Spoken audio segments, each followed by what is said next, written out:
several documents to go over tonight. I'll start with the regular financials and kind of hit the highlights of those, especially so we can get to everything else. So on the agenda, just pull that up for you. I assume all of you have looked at it. And these are our topics that we'll have. So the general and federal fund for the financial statements of July 2020. And then the health insurance rates for calendar year 21. We typically bring those a month or two before now, but we've had some sickness and things going on there in the benefit side, so we're bringing those to you tonight. And then the CTE program, we're ready to look at some capital items to be purchased that were budgeted, that you all put in the budget. That'll be part of the $250,000 for the spending budget for those items. And this NCPA cooperative program, that is special pricing that one of the vendors has. They're actually a member of that. And the reason it's on here is auditors just had to say the board has to officially agree to use that cooperative agreement. So that'll take two motions actually when we get there. And then there's an intercom system that is in need of replacing at Fall Branch. When there doesn't work, it's bright, so we've got to have an intercom system to have a school. And then the backup bookkeeper training pay is something that happens, the only time it's happened in 3 years. Due to sickness, I had to pull an existing bookkeeper for training purposes to train a new bookkeeper. It's never happened before, and I wanted to discuss that with you in case that happens again, and look at what we proposed there. And then the other items will be Dr. Fletcher. So, if no other questions, we will jump on in. And I'm going to be, I'm going to probably have to come up with an alphabet numbering system for these documents because it throws document 11 and 10 up here right under 1. So we'll go to document 2, which is the narrative outline. I figured out if I pull this up in the original document format, it's a little easier for you all to see up there. So what this is, like this may look familiar to you from a couple years back, and this is just a summary, really, of the revenues that were taken in the month of July, and then the expenses, some of the main expenses in July as well. And so property tax, I'll just start with some of the larger ones, skip over some of the smaller ones. $6,725, and we don't get much in property tax in the summer, so that was actually $5,300 more than last July, but that was simply timing there. And then the prior year later property taxes, that's real close, $98,900, and that's within $5,100 of the prior year. This, of course, just a small amount. And the clerk and master's collections, $11,056, $2,600 less, but that'll be timing as well. And then on the delinquent tax interest, $10,296, that's within $1,000 of last year. And jumping down to sales tax, that's one of the big 3 revenue sources. And this is something that we want to pay close attention to. Nearly $1.4 million in sales tax for the month of July, which that is for the month of May, we know, which is in the heart of COVID. So the fact that we had a $51,000 increase in sales tax is amazing. We were certainly afraid that was going to decline. We didn't really know what had happened in unprecedented times. So that's very positive. That's an actual increase from what we got the prior July. And the business tax, this is timing because this is $116,000, which is $106,000 more than last July. Strictly timing on that as well. Marriage license fees, that's just a small amount that we get. And then, I'm sorry, you probably were going to, I wanted to ask about the tuition for the Boones Creek pre-K. Is that going, that's not going? Where the school's been shut down, that's not been in I thought operation. it was more like, okay. We haven't had any revenue. So Dr. Flannery, we've had no revenue for Boones Creek pre-K. I'm assuming that was shut down with the school. Right, if we can't provide services, we're not going to. Well, right, but I was just wondering if that, how many have signed up when we do. It was better than last year. Okay. But I haven't heard the final number. It's been weeks since I've heard, but it. I'm wondering if people had pulled out thinking they're not gonna. Yeah, I don't know how many of those might have gone homeschool, but it was like 16 or 17 when I heard that that was basically. But we need 20, no, I'm wrong. We need 18 to make it pay for itself. Okay. I'm sorry, my memory's bad. So, Okay, but it's thanks. better than it was last year. Okay, sorry.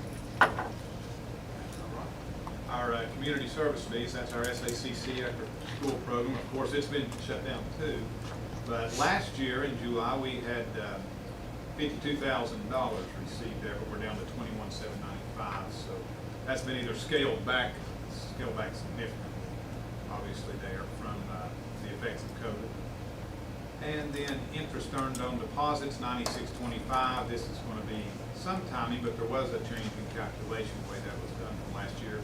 It's $23,000 less than earned in July, but that's going to be timing of the way that was allocated last July, because we have, for FY20, we greatly exceeded budget on this revenue source. And next, damages recovered. Now, what this is $50,798. That was part of this lawsuit payout. So what had happened is back in December, at the attorney's advice, we paid to the Washington County Courts $50,789. So they would hold that in preparation for the lawsuit being settled. So the court sent that back to us, and we have since, over the last 3 weeks, distributed all paid funds, all funds to all the teachers. That was the lawsuit where they were not paid, okay. From So several all years total, ago. it was $100,000? I'd have to look, before I got here, there was some payout too, but this was, over the years, there's been much more than this, because this is the final payout amount. There was payouts before I arrived as the, here is in my employment too. Oh, I see. But this is, that is now closed, that entire lawsuit, so that had to do with, I told years ago, before my time, there was an A and a B pay scale for certified staff, and long story short, that was not me. Did, I don't recall, did we pay, did they get 1099s or W-2s? So how that works is, and this is per the court document, it got it, it's there. If they're existing employees, then the principal amount is added to their paycheck, normal withholdings come out of that. For the interest portion of it though, that was paid separately, and then they get a 1099 for that. All non-employees get these checks and a 1099 sent to them, if it meets the $600 threshold.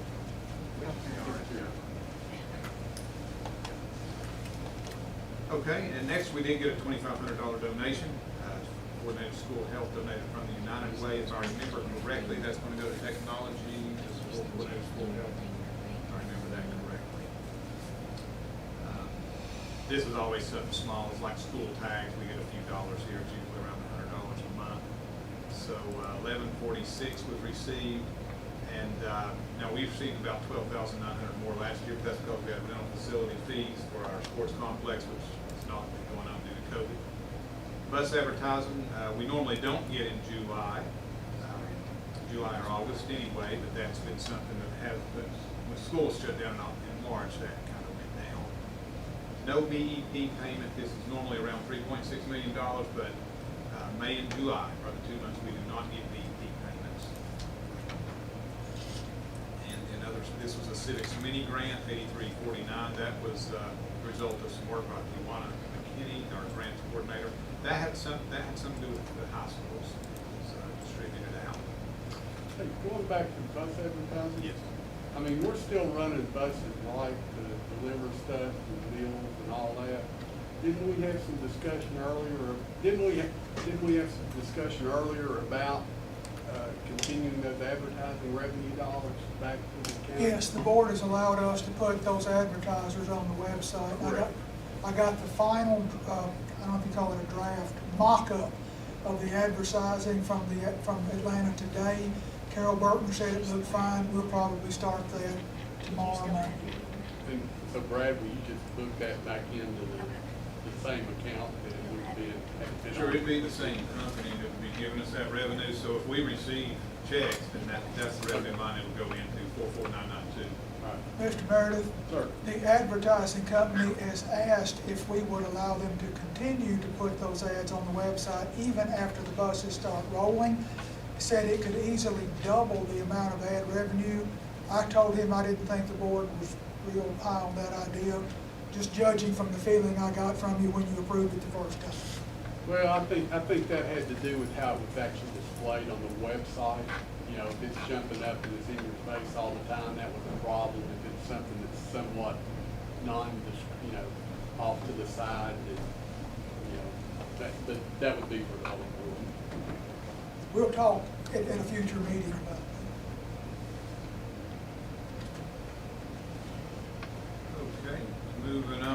So the summary of revenue for July, and remember, without the BEP, this is a low revenue month.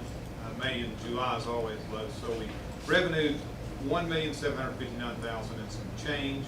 That is about $141,000 more than last July. You all know normally we have about $5 to $6 million in revenue on an average monthly basis. So that $141,000 increase is largely attributed to sales tax, $51,000 plus increase, and then the business tax, the timing of that. We had $106,000 more than the prior year. So those two items together pretty much explain that $141,000 increase compared to last year. So we'll jump now to the section and hit some of the key expenditures. We know this is nowhere near an exhaustive list, but these are some of the key ones. And some of these are recurring, but some of the larger ones we'll talk about here. So 23,769, that was Frontline, our substitute management system. We still are under contract to pay that because we entered into it, and the school's been closed, but schools are getting opened up. So it's ready. We believe it'll be ready to go. As far as we know, it's ready to go, but we didn't get to test it fully when we opened it March 1st. And we're contracted whether we're interested. But that is for the next year. So we'll certainly be utilizing it when school gets back in session, whatever that might be. Okay, other supplies and materials. The center screen is not me. Okay, I want to make sure I wasn't missing anything. So expenses. So we paid out our system insurance where we went away from Tennessee Risk Management this year. We went with this public risk insurance. These are part of that. There are several policies, but this is what this $150,000 is. $45,000 Tennessee office supply for annual copy or paper purchases. That was a yearly contract. This $150,000 is one of the policies that's paid out for the system liability insurance. And next, we have key expenses here: $1749 pre-K, kindergarten screening, and then Houston Midland for professional development materials. Here we have a lot of annual fees on our system software as well. Skyward, our financial software system, just under $68,000. That was paid out in July. And then we have the Power School, the main system renewal fee, $55,000. And Get More Math, and this is where the board agreed to go with this. Seems to be one phenomenal deal for a system license for Get More Math. Crockett High School is the only one that did not participate in that. That's everything in our, they were assumed by Excel for their math department for whatever reason. But Get More Math would have gave them a discounted rate to do that. But so they're still with Excel. But this is the all K school, the middle school, and it's been $36,655. And to remind you of where that started, when the board decided to do that, $14,000 was the original price that the salesperson gave just Boone. I got involved, we started negotiating, we got that down to about $8,000, so they cut it in half, and now $36,000 for We're having to all the catch others. up for, yeah. But that's still a good deal when you consider everybody. Do the elementary use it that much? It's the K-8 has it, and I don't know which grade. Cindy Hayes could probably give more detail on that, but they all elected, they had a year to try it out for free. And they liked it. And all of them wanted to keep it. That's good. That's teachers that gave the feedback on that. Yeah, well, when you consider the whole system, that's really a good deal. Other supplies here, Tennessee Office Supply, this is 10 laser printers for stock at $3,600, and then 211 Chromebook power adapters at $7,500. CDWs through special pricing as well. And the cost dues, $37.21. Public risk insurance, that's another part of that system liability insurance blanket policy I was telling you about. So this is the annual premium, $130. Liability insurance, this is the public risks as well for the liability insurance. The $130 was building and contents insurance. Workers' comp, that's public risk, $295.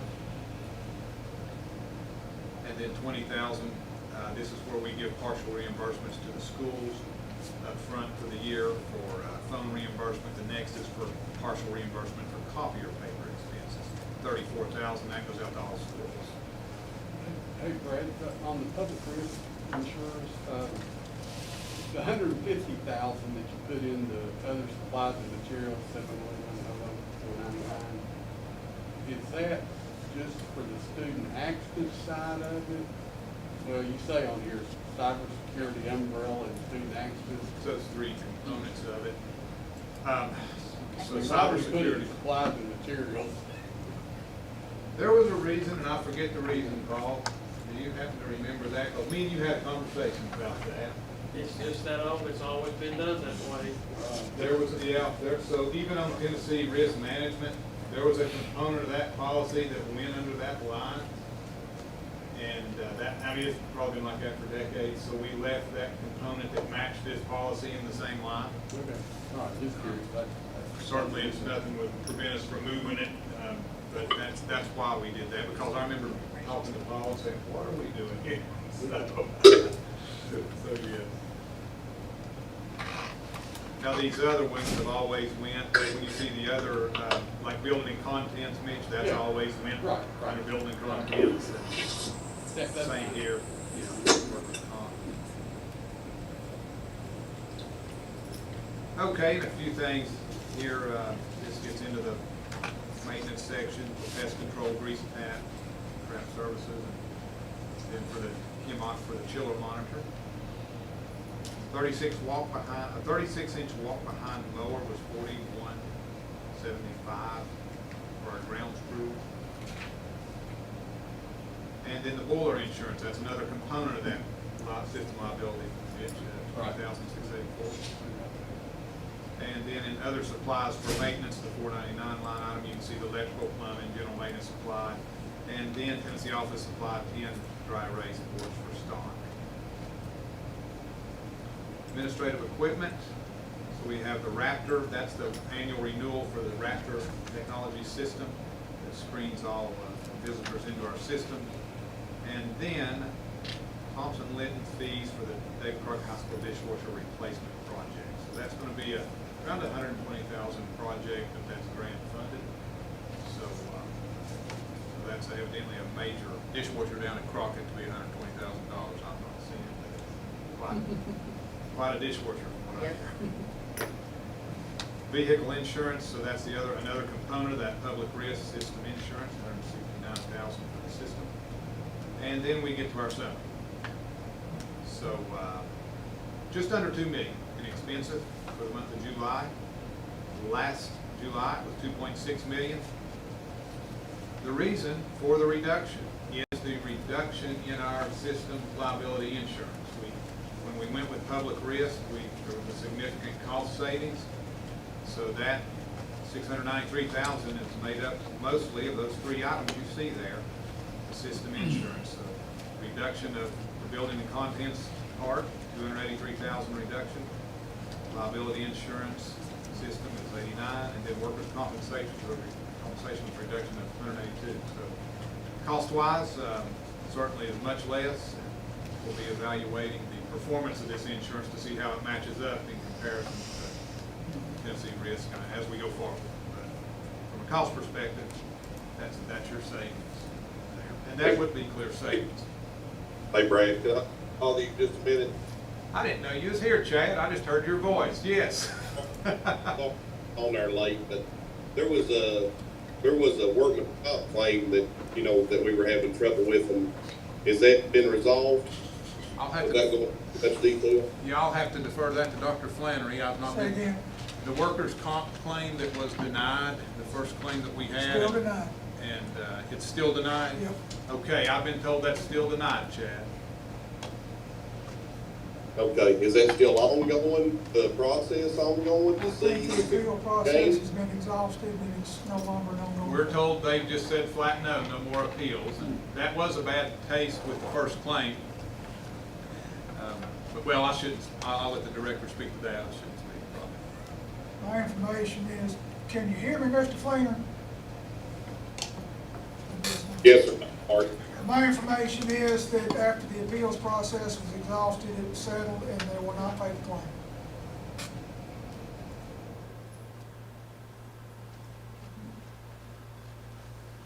Okay, thank you. Yes, sir.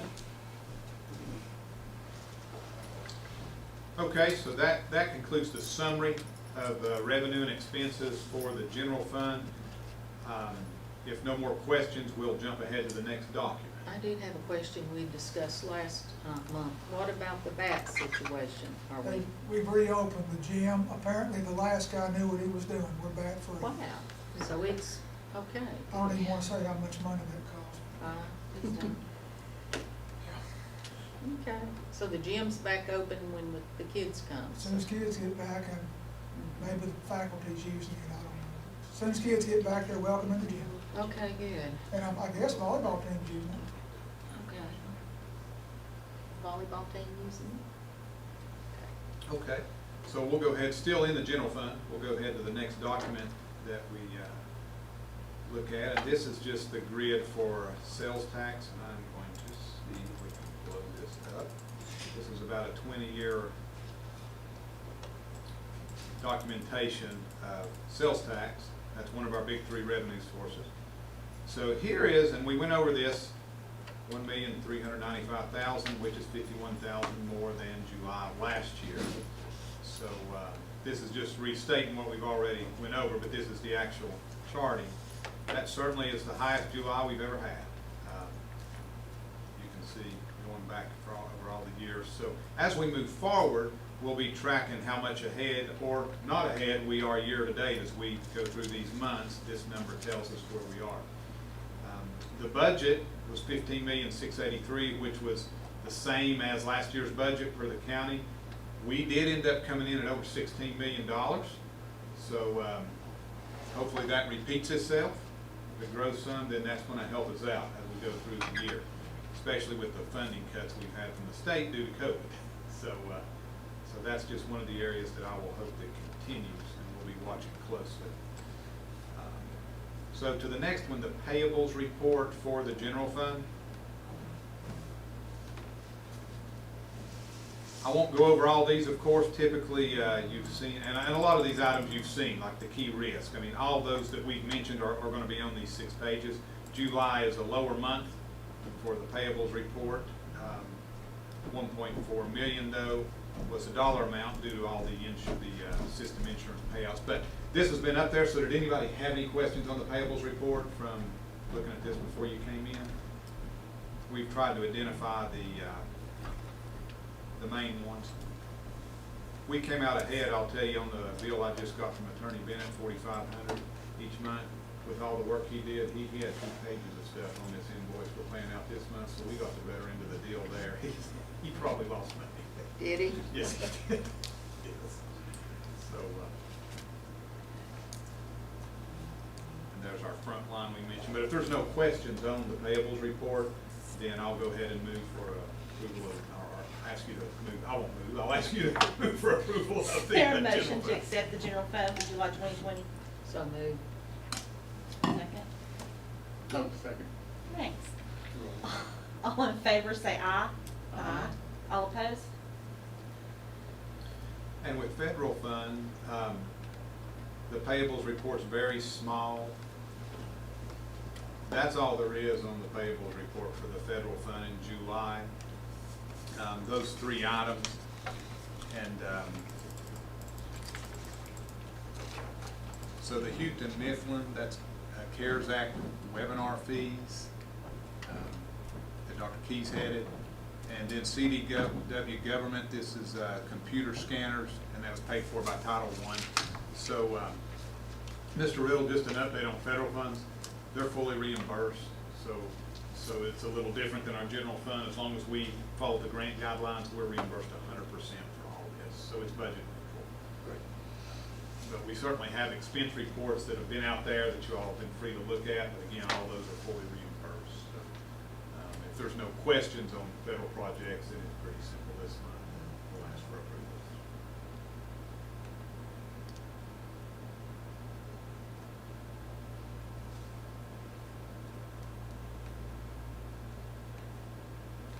Is there a motion to accept the federal fund reports for July 2020?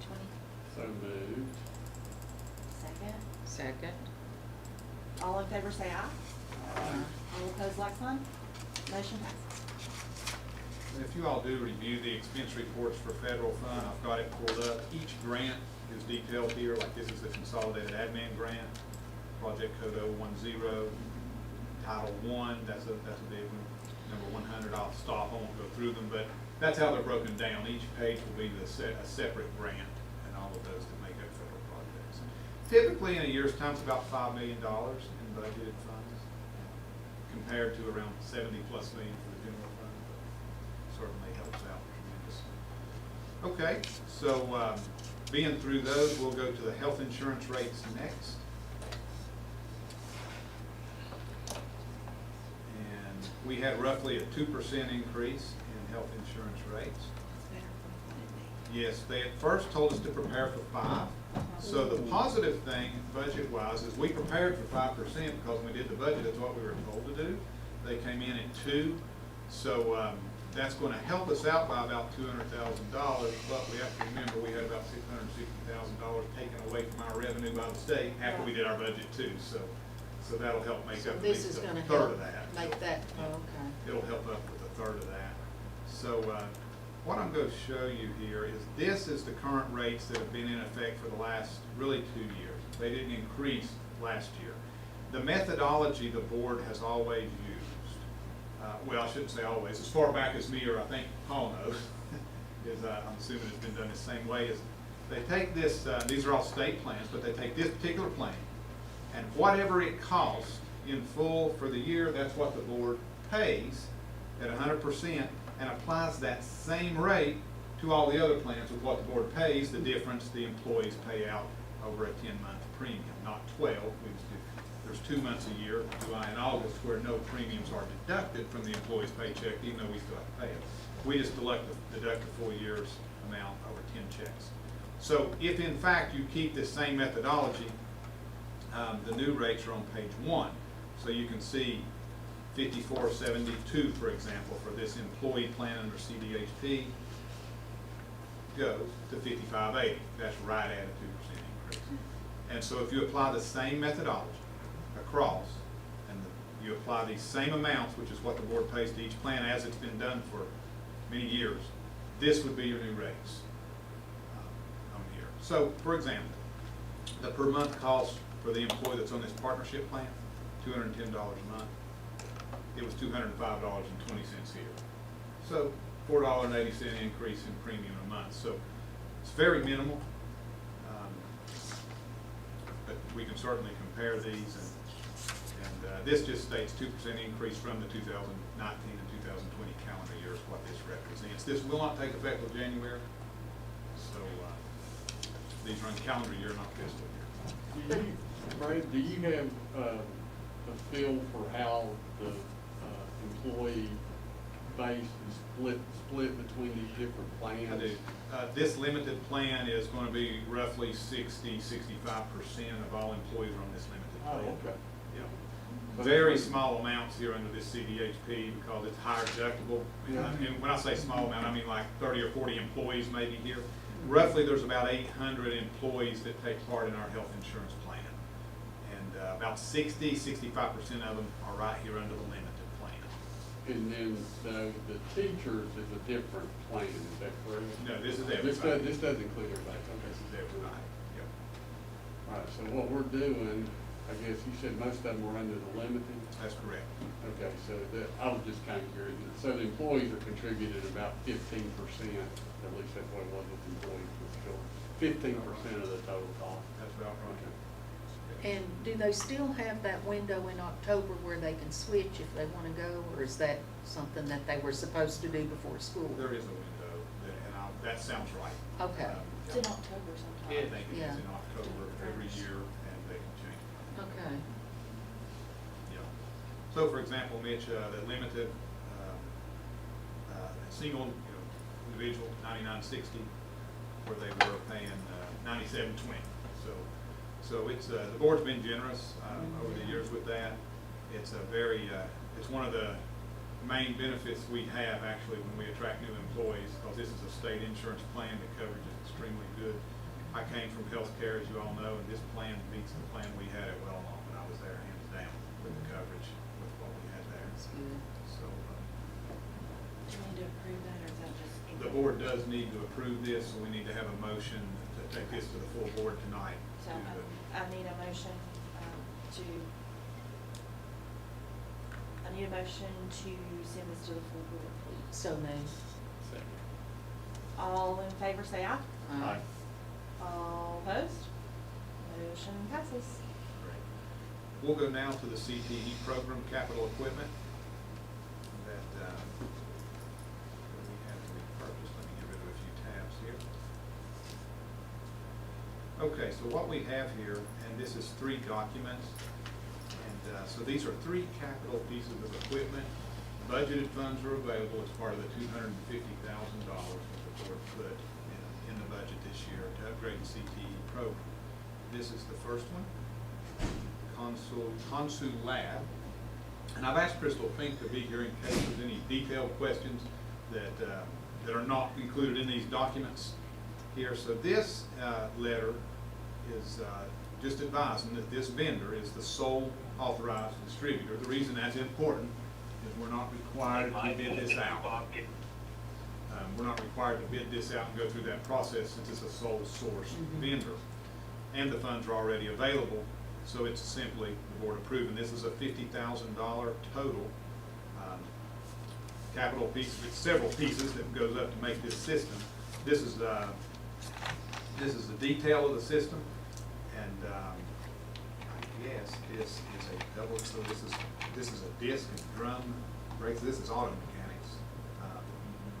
Dr. Flannery may even know more details, or Crystal definitely will know more details. But there's all kinds of components here working on the engine, transmission, and training on brake systems. So,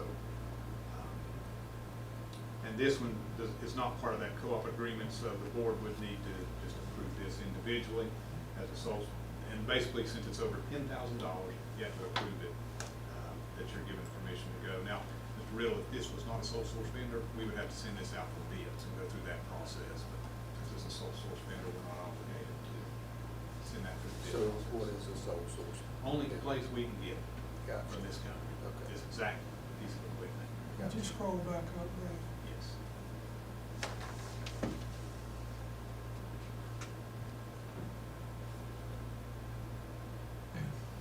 I can blow that up a little bit. Hey, Crystal, while he's doing that, and, I mean, for my edification and maybe everybody else's, once we're back in school down at Crockett, how many kids we got in auto mechanics? Yeah. That's probably the one thing I didn't look at, but I can give to you for the boards up. If I may have the floor, I think I can give a general of all of them. So, Mr. Gary Likens, who's the automotive teacher at David Crockett, this teacher is, well, in one word, he's amazing. He's not even obtained his professional occupational licensure, and he's done so much for that program. So he and I looked at this, him of course being the expert. He took a very methodical approach when he chose all 3 of these vendors. Every piece of equipment that he's chosen is standard-based alignment. All of it is hands-on. And all of this will actually help us achieve the auto technician industry certification. Last year he got 14 students with this industry certification, so that's very good numbers.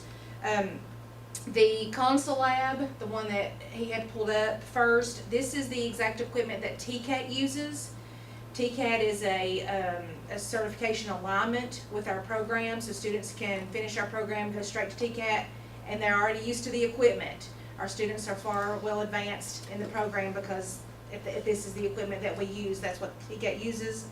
The MD Mustang, which will be another document that Brad can pull up, this is a more of a diagnostic tool in automotive, and these were from our advisory board recommendations. This particular one, again, like I said, it's a diagnostic tool. It comes with extra software that's compatible with our Chromebooks, so we know all of our students have Chromebooks. So these students, while he's running the diagnostic lab on whatever piece of equipment, the students can see in real time on their Chromebooks. So that's why he chose this one. The other piece, the O'Reilly, this again was the advisory board recommendation. This is the brake lathe, the air conditioning machine and alignment machine. The advisory board recommended this pieces of equipment because it may not have the coolest buttons or the biggest bells and whistles, but that's what they're gonna see in industry. So when they leave our doors, this is the most familiar in industry. So he did a really good job doing his research, advisory board recommendation, and TCAT. And like I've already mentioned, the ASE, and also his future goal with this equipment, well, the alignment machine too, it can fit in our space. He had to measure our automotive area, and that could actually fit. It may not be the one that we wanted, but it was what we could fit in there. But his future goal, he's working.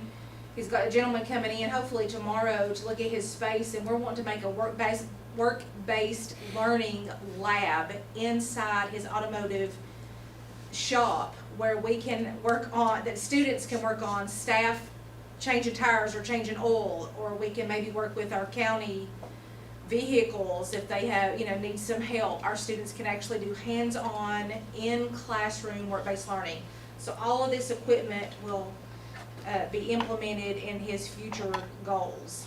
So again, he's been very methodical about his decisions. He even made a 25-minute presentation for you guys that I didn't think that you wanted to sit through or limited time, but if you want it, I'll give it to you. But yeah, he did a really good job picking out these pieces of equipment. Well, that's great. Yeah. Mr. Meredith, he'll serve about 120 students a year. Okay. Thank you. I could have looked it up, but Dr. Flannery did it for me. The board worked really hard to put those additional funds in the budget, if y'all Yes. remember our back and forth and whatnot. And I'm glad that we're putting it to good use because, we really need to make sure we're as state of the art as we can in our CTE program and getting these certificates. I do have one question. Sure. This is auto mechanics, and I'm not saying that that we shouldn't be doing this, but I just want to be sure that we're cognizant of, we're spending about half that money on that one CTE program. What's your thoughts for the rest of it as it relates to the other One of the, certification programs? yeah, good question. One of the reasons is we are working with the automotive program for what we call a Tennessee certification pathway. That's a state kind of accolade, pat on our back. So we chose this program because I have applied to the state for this program to be in that. We also have direct alignment with post-secondary and industry. So, and we have a teacher who's willing, who's on fire, so to speak. He's willing to do this. He's willing to go get extra certifications. And I forgot to mention, we already have a dual credit articulation with Northeast State with 16 dual credit hours. And what that means is Mr. Likens can teach the course, and then we articulate fall and in May, and these students can just go take a test and get free college credit. So that's another reason. These kids are getting industry certification, they have post-secondary alignment, they're getting jobs. That is good. So that's it in a nutshell. Right, but I guess what I'm trying to ask you is the director of the CTE program, what's the next most important CTE area that you need to be looking at, besides auto mechanics? We're also looking at machine tool for those same reasons. That's another Tennessee certification pathway. We have industry certification, we have dual credit, dual enrollment agreements. So that's another one, and we've also, I've actually spent some money out of that equipment line because it was under $10,000, but into our electrical program at Daniel Boone. So those are the three. I've kind of tried to keep a running log of, we want to be fair with all of our programs, but obviously you have some programs to study that are going to cost more than the others. That's just the nature of it. Okay, thanks. Yeah, I like the fact that we're putting the money toward things that will work towards the certificate. Yes. Yeah. My ultimate goal is to have graduation plus one. I want all kids to have something else besides a graduation certificate. Hopefully we'll get there. Is there a recommendation to send us to the full board for approval? Here's the way I think we need to word that to the auditors. Okay. My opinion, in dealing with them, is you need to approve each of the three pieces of equipment Okay. individually, but I Okay. need a fourth thing. and that's concerning the O'Reilly Uh-huh. amount for the brake lathe and this component. Okay. This is not sole source. The other two are sole source. Okay. But this one is, this pricing through O'Reilly is set up with pricing compliance with CPA. It's a cooperative program. And the board has to make a separate motion to agree to allow us to utilize this, enter into the cooperative program. It's not like it's a contract or anything, but the board has to basically give Dr. Flannery and myself permission to pay this. Are we not NCPA? There is, this particular one, me and Paul didn't recognize it. There is another one that you're talking about that's, that technology uses. That's different from what we understand on this. Okay. Yeah. Okay. In JPA, I think, is the other Yeah, one. that's- Am I correct there, Paul? In JPA is the other one, where this is in CPA, so Okay. it's just a different co-oping agreement. So with the co-ops, and you may remember this too, is this company they solicit the bids, and they get bids from dozens or however many companies, and then they go with the best price when we buy through that co-op agreement. Therefore, we're doing the same thing, it's just they're doing the bid for us. Okay, That's, so, I just need to make a motion to accept Console Lab Automotive Training for. Do I need to put all those in With this there? one, I think it would be a separate motion for each piece of equipment and the co-op agreement. So for this one, you'd make a motion to approve the purchase of the equipment through Console Lab. So- And we can write down what it is exactly. Crystal, what do you technically call this? Is it Which just one, I'm sorry? The Console Lab, what is this? It's a it's a whole system. It's a whole system of training, and it's for different makes and models of vehicles. So probably just approve Console Lab Automotive Training Aids, would that be? That'll be fine, Yeah. I think that'll be good. So moved. Yeah. So moved. Second. All in favor, say aye. Aye. All opposed, motion passes. And now the MD Mustang Dyno, how do we pronounce that? Dyno something. Dynometer, There we go. diagnostic, it's a diagnostic tool. We'll write it up like that, yeah, we'll write it up like I'll that. second that. All in favor, say aye. Aye. Any opposed? Motion passes. So now we need to do O'Reilly. We will, and either one, you can do the co-op first or the O'Reilly first. I would do the co-op Yeah, first. Okay. just to- I move we enter into the NCPA cooperative program, Mo 542 with O'Reilly. A second. All in favor, say aye. Aye. Any opposed? Motion passes. Then motion to approve the, Watch the see. Pending our acceptance into the Yeah. co-op Program. program. yes, that's It correct, doesn't that's build on one right. another. I move that we approve the purchase of car brake lathe, air conditioning machine, and alignment machine from O'Reilly. A second. All in favor, say aye. Aye. Any opposed? Motion passes. Great, we'll get all that written up, it's okay. Oh, yeah. Get all that written up for me to read tonight. Yeah. Okay. We will now go to the Fall Branch intercom system, and I'm quite. Okay, hey, before you start into all that, let me ask you a question on that. Or maybe what you need to tell us is, why do we need an intercom system if we have the audio enhanced? The intercom system got struck by lightning.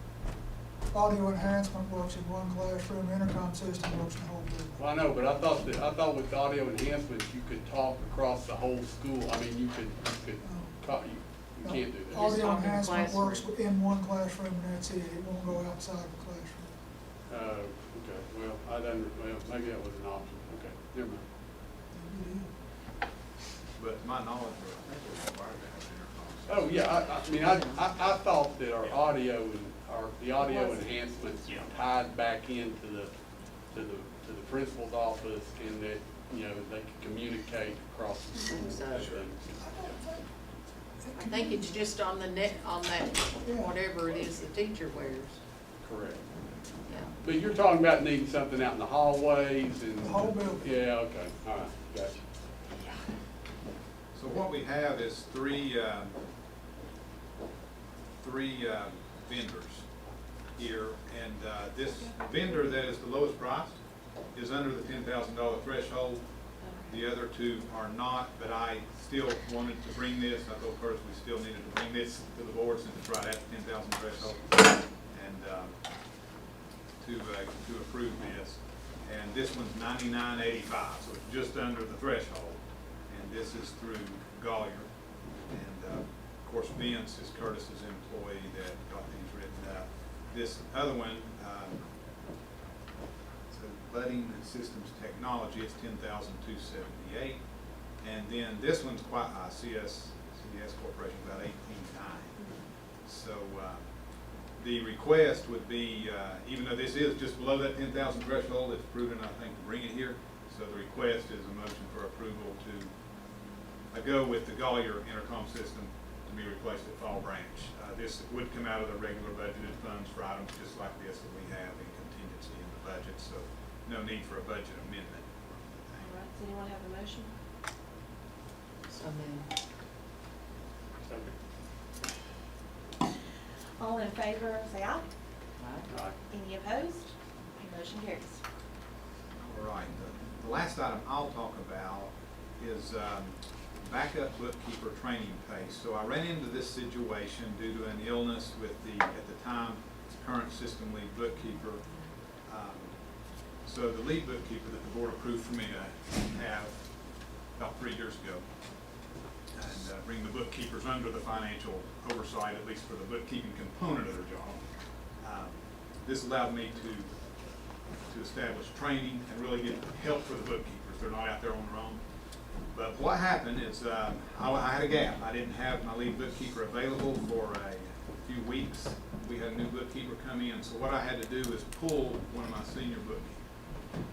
And I had to pull them out of their job and give them additional duties. So they still had to maintain their current responsibilities at their own school, hands down. That couldn't stop. But in addition, they drove and had to provide on-site training and be the mentor for the new bookkeeper that came in. And so that again was the first time it happened in 3 years. Hopefully it won't happen again. But I want to recommend that we still pay that bookkeeper for that extra time that they had to put in. It was extra hours, extra duties. And based on the lead bookkeeper pay scale, I was just recommending a rate of a flat $20 per hour. I would like to have this option if the board allows me to going forward. If I ever run into this situation again, if I have it would only be utilized if the lead bookkeeper was not available, to where I would have the ability to pull a bookkeeper, a senior bookkeeper, give some training and pay them at least. So that's more like an emergency plan. That's exactly what it is. This is an emergency plan, but I would like to be able to pay the bookkeeper that I utilize for a few weeks. I'm not talking a lot of money. I mean, we're talking 10, 15 hours of this, but it's something. Because they did have to bring on extra duties, maintain their current responsibilities, and this. So. But I would need approval from the board to be able to do this. So, But now, you paid them for those additional hours, right? it would be regular pay. Yeah, regular pay, so what you're saying is you want, it's a $20 premium for the training aspect of it. Is that right? And the bookkeeper, if she was able to do it in 8 hours, or 10 hours, she would have just got paid for whatever she worked on her regular pay. She did have to drive, and it took a bit extra time. Well, so how does that work with overtime? Well, if she, Because you're gonna have time and a half on, I mean, if you set that at $20 and she works 60 hours a week, then those extra $20 are gonna be at, well, what, 30? with that, the overtime rate would apply to her base rate of pay. This is just an additional premium for what we're doing as training hours. Her regular rate of pay is not $20 an hour. Right. I would submit we would, if there was overtime involved. So, But if overtime would have been involved, we would have already paid her that. Because this has already happened. So she's getting overtime for working the extra? We would be legally obligated to pay overtime if in fact she worked overtime, clocked overtime hours. And then you want to do $20 an hour on top of that? Well, if she got overtime, I'm saying $20 an hour flat for any training, any extra emergency training they had to perform. within the standard work week. Yes. So if she's working 30 hours doing the bookkeeping work, she's gonna get paid at her bookkeeper rate. If she's spending 10 hours training, she's gonna get paid at 20. That's correct. That's Okay. correct. Yeah, so the bookkeeper's not on salaries, they're paid hourly. Right. Yes. So, okay. So if there was overtime pay involved, we would revert back to the standard base rate of pay, not $20 an hour rate. I mean, yeah, okay, so, I mean, you're just saying that I'm gonna pay her a little bit more because it's a more technical approach or it requires more Well, it requires. to train, Yeah. you know. It requires more of it, to do things outside the normal scope and requires more hours. Do I have, I make a motion, well, And this is emergency only. emergency bookkeeper pay. He can word it a little bit better. is there a second? Yeah, second. All in favor, say aye. All opposed? Motion carries. That is all the items I have, and I believe our director has some items to discuss. Board members, I have been approached by Washington County Mayor Joe Granny, Johnson City Manager Pete Peterson, and multiple individuals with the First Tennessee Development District. They have a proposal to serve children of essential workers in city and county government and essential workers in local industry. We don't know exactly how many. They would like to have child care services provided, beginning as soon as arrangements can be made, and then continuing through the end of the academic year at the old Boones Creek Elementary School building. This would serve essential workers in critical infrastructure organizations, both public and private, and this would be paid for entirely by CARES Act funding made available from the federal government to county government. What we've discussed so far is Washington County Schools would provide classroom space and furniture, which we've got, personnel to include 2 site directors, a custodian, and some child care workers. We provide payroll support and normal building maintenance. County and city government through this grant would provide all funding via reimbursement, plus the cost of monthly utilities there, which currently is running almost $11,000 a month. So this is attractive to the board for multiple reasons. One, they're going to pay the utilities. Secondly, there'll be people back in that building, and I think we could all agree that buildings hold up better when there's people in them. And we'll be able to provide a service to area to government and industry. I am told, Dr. Adams talked to our insurance underwriter, we're completely covered. And there's still a lot of negotiations, but at this time, Madam Chairman, I am requesting that the Finance Committee recommend to the full board that it approve this child care project in concept and allow me to continue negotiations and enter into an agreement with county government. In the form of a motion? You know I can do that Yes, you can. because I'm a member of this committee. So moved. Do you have a second? I second, but I had a question. So basically what we're gonna be providing the service, and they are going to be paying us for all of the like you said, the 11,000 a month or more. It may run 25,000 a month by the time this comes together. And they're gonna pay that? That is the plan, yes, and unless they agree to pay every dime of it, I won't enter into agreement with Yeah, structurally, I think what would have to happen is that you would just send the bill, the utility bills to the county it. Every 30 to days. pay. Yeah. You're not gonna, I mean, you're running into a real problem if the county starts pushing money into the school system Yeah. for operation and maintenance and sharing statutes and just one And it's, my initial reaction was, you hire everybody, you just run it, and that just wasn't gonna work. Those are great people, but they don't have a clue how to run a child care agency, and we've been doing it for decades. It's just easier if we do it and they pay us. So they will pay the employees, Yeah, they will pay the maintenance?